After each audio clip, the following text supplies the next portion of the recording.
hello friends नमस्कार और आज मैं आपनालोकলৈ লৈ আছো एकदम छटपटाटा मैगी रेसिपी और हरु डांगरটো সকলে খাই ভালে পায় मैगी তেতিয়ালে বলক এই ধুনিয়া ঠান্ডা বতৰত এটা গৰম গৰম मैगी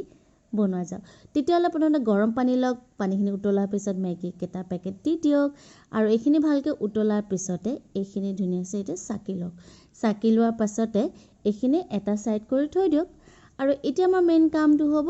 এইখিনি বনোৱা আৰু যেটো আজি মই বনাইছো পিয়াজি मैगी তো প্ৰথমে পেনটো লওক পেনটোত অকনমান মিঠাতেল দি দিওক মিঠাতেলখিনি গৰম হোৱাৰ পাছতে যেটো মই পিয়াজি বনাইছো তো পিয়াজ কেটা এনেকে দি দিওক ডাঙৰ ডাঙৰ কি কাটিব তো পিয়াজখিনি দিয়াৰ পিছত অলপমান ভাজক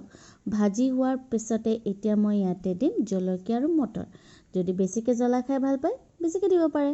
তো জলকীয়া মটৰখিনি দিয়াৰ পাছতে ইয়াতে দিম মই मैगी মছলাটো আৰু मैगी মছলাটো দিয়াৰ পাছত অলপ টাইম ভাজিব কাৰণ কিয়নো मैगी মছলাটো জ্বলি যাব পাৰে তাৰ লগে লগে আপোনালোকে मैगीখিনি দি দিওক আৰু मैगीখিনি দি উঠাৰ পিছতে এইখিনি ধুনিয়া আছে অকনমান টাইম ভাজক 1-2 মিনিট আৰু ইয়াৰ পিছতে যে চিলি ফ্লেক এটো আপোনালোকে ঘৰটো বনাব পাৰে শুকান জলকীয়া থাকে না সেইটো পিছি দিলে হ'ল তাৰ পিছতে অকনমান জালুকৰ গুৰি দিওক আৰু এনেকে অৰিগানো যদি থাকে আপোনালোকে দিব পাৰে নাথাকিলে নিদিলেও হ'ব তাৰপিছত এইখিনি দি ভালদৰে এটা মিক্স কৰি লওক আৰু মিক্স কৰি উঠাৰ পাছত এইটো ধুনিয়া টেস্টি পিয়াজি मैगी ৰেডি আপোনালোকে এনেকে ঘৰত বনাই চাওকচোন এনেকে ষ্টাইলত আৰু অকনমান চাট মছলা দি দিব খাবলৈ আৰু ভাল লাগে তেতিয়াহলে मैगी টো ৰেচিপিটো চাই কেনেকুৱা লাগিলে জনাব আৰু লগতে চেনেলটো সাবস্ক্ৰাইব কৰিবলৈ পাহৰি নাযাব বাই বাই